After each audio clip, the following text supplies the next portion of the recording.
So for this recipe, we're gonna start off actually with the grain here. It's because it's super easy. Couscous, or if you can find whole wheat couscous, which is readily available now, you can find it at Bulk Barn, a lot of grocery stores.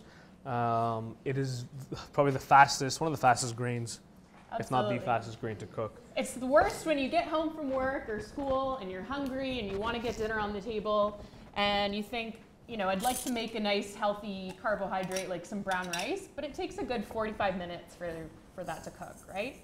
So with your whole wheat couscous, you're still getting the fiber, you're getting a lot of the nutrients, like some magnesium, which is important for controlling your blood sugar and your blood pressure. But you don't have to cook it. You basically just add boiling water, and it's that easy. So for our couscous, we're gonna increase the flavor a little bit. I was gonna use another trademark to kick it up, but we'll use our own. So we're gonna increase the flavor, and we're doing just 1 cup, and it's 1-to-1 with the water. So I've got my water boiling, and you can just add, you can do this with stock too. You can boil stock, you can put it in chicken stock, vegetable stock. The couscous absorbs all of that flavor, which is fantastic. But a really quick way, and this is another great pantry item to have, are dried mushrooms. And you can get dried shiitake mushrooms, dried porcini. Porcini is a little bit more expensive, but you don't need too much. And it's, again, a really nice flavor enhancer to have in the pantry.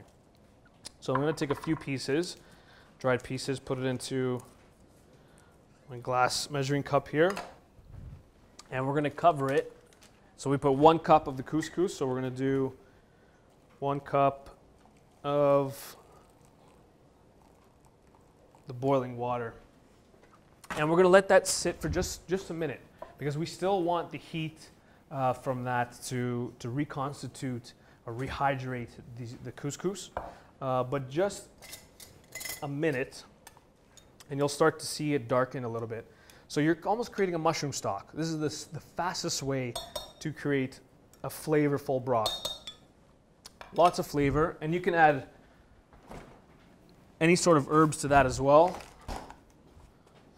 Got a bay leaf here.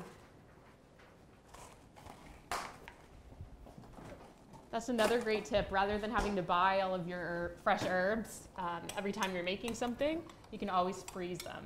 And so whether you want to put them in little ice cube trays or little plastic baggies, it's a great way to be able to throw them into a soup or a stock like this one. Absolutely. So this is just to get it going, just until you can see that the mushrooms are soft, a lot softer now.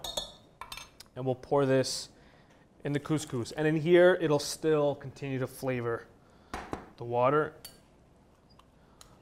So it looks really soupy now. We're gonna cover it in a plate, or cover it with a plate, and 5 minutes.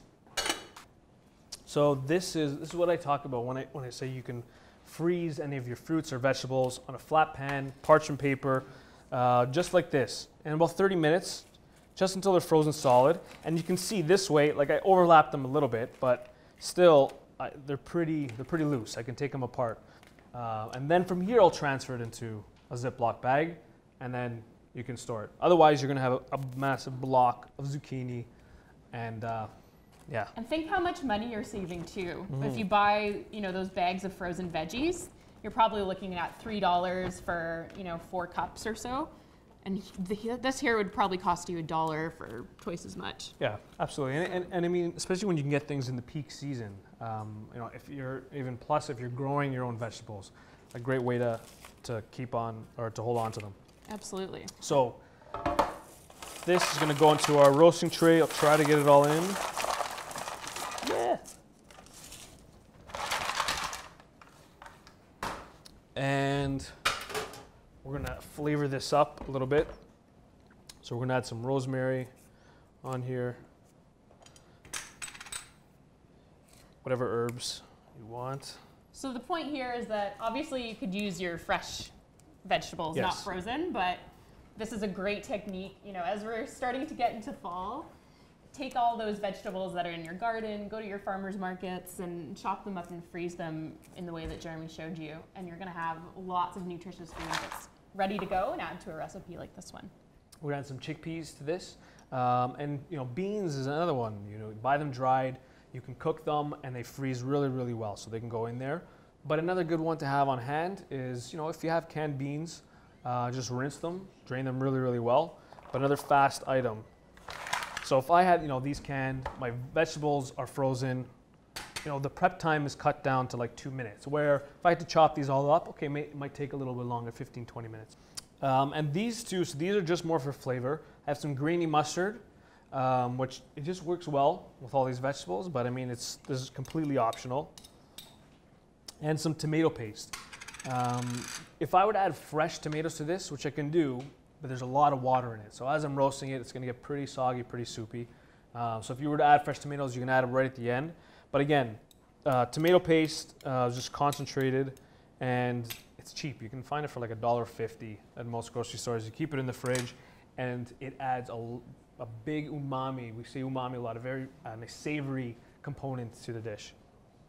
So that's gonna go in there. We'll add to this dish about a tablespoon. That's a slow spout. This is a great vegetarian option. So trying to get more beans and lentils and legumes into our diet. Really important to pack in the fiber.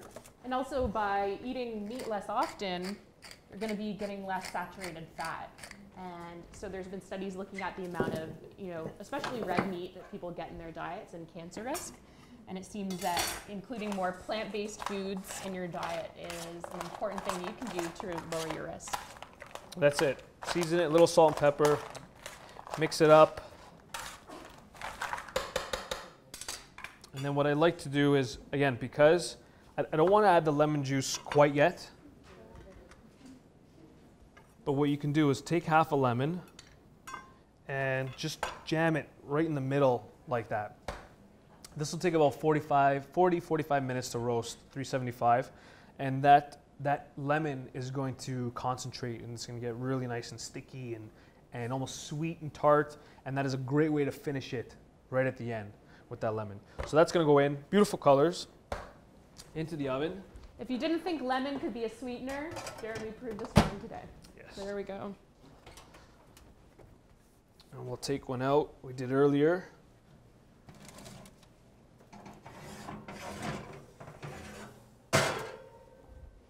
And again, really, really nice colors. Beautiful. Gorgeous. The more colors, the more antioxidants we're getting in our diet. Try to tilt this a little bit without making a mess. Can you guys see that? So the vegetables, really nice, roasted. You can see these lemons now. Like I don't even have to squeeze them, they're so soft. And what I did was, you could do this too, just a couple cloves of garlic.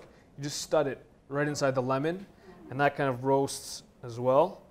And it's just, it's like jam. It is just so sweet, really, really nice. And then our couscous, I forgot that was hot. Couscous. Look at that. It cooked itself when you weren't looking. That is very, told you it was gonna make a mess. So really, really nice, beautiful. You can season that a little bit. I have so many of the juices from here that that'll flavor it, but we'll just put a little bit on the bottom.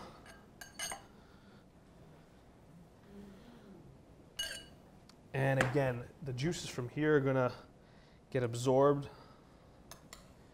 into that couscous.